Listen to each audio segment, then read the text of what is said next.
Right now, all eyes are on Josh Duggar, his arrest and his family, and their roles as his unwitting enablers.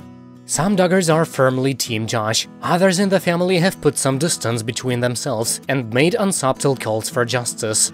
So, when a member of the Duggar family is going to be testifying in court, that gets some notice.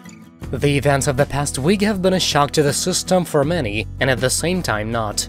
Some have posited that Josh's latest scandal is simply a reminder that the Duggars were always bad.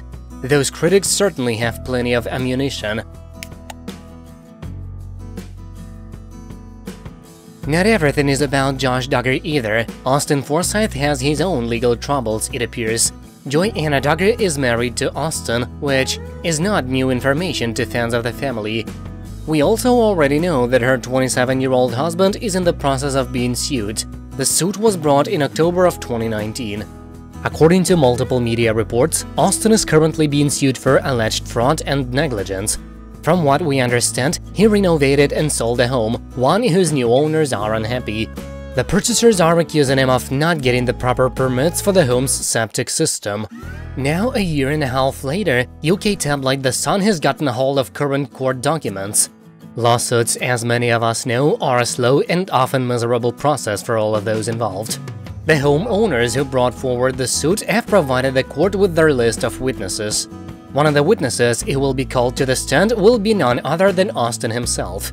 This is not a criminal trial, so yes, they can just do that, compel him to testify. The plaintiffs themselves also intend to testify, as well as to hear testimony from experts. Evidence to be presented at the trial will include the real estate contract. This was an agreement between Austin and the homeowners.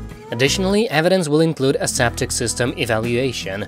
The jury trial for Austin is set for May 25, 2021. Given the nature of the lawsuit, the trial is expected to last all of one day. The presence of the jury is by request of the two plaintiffs who brought the suit. So, what happened is that the two homeowners purchased the home in June of 2018. They paid $140,000 for the Arkansas house. Unfortunately, it was not long after that they allegedly discovered a problem with their purchase. Shortly after making the purchase, court records show that the buyers detected a bad smell. Specifically, an unmistakable foul odor of human waste emanated from their yard. That is simply never a good thing. Allegedly, the smell was constant and unbearable. Furthermore, the situation was both unsanitary and downright disgusting. Regrettably, one member of the family was more directly impacted. The buyers reported that their dog became ill after drinking water in the yard. Some research and an expert consultation told them that the septic system that was installed was unsuitable for the type of land. Unfortunately, purchasing and installing the correct type of system for their property would be extremely expensive. Court papers say that the Washington County Health Department is supposed to issue a certificate or permit for any property sold with a septic system. This can be an annoying piece of red tape to many, but like most safety requirements, exists for a reason.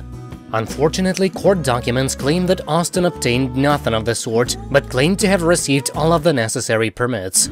So to be clear, the claim is not merely that the septic system is bad and was the wrong kind for the property. It is also that Austin never obtained proper certification for the system and the property. Additionally, the plaintiffs are claiming that Austin falsely stated that all of the necessary permits were there and that everything was up to code. So how expensive would it be to get a new septic tank? The plaintiffs report that this will cost them over $20,000. It is unclear if installation and safe removal of the old system are included in that estimate.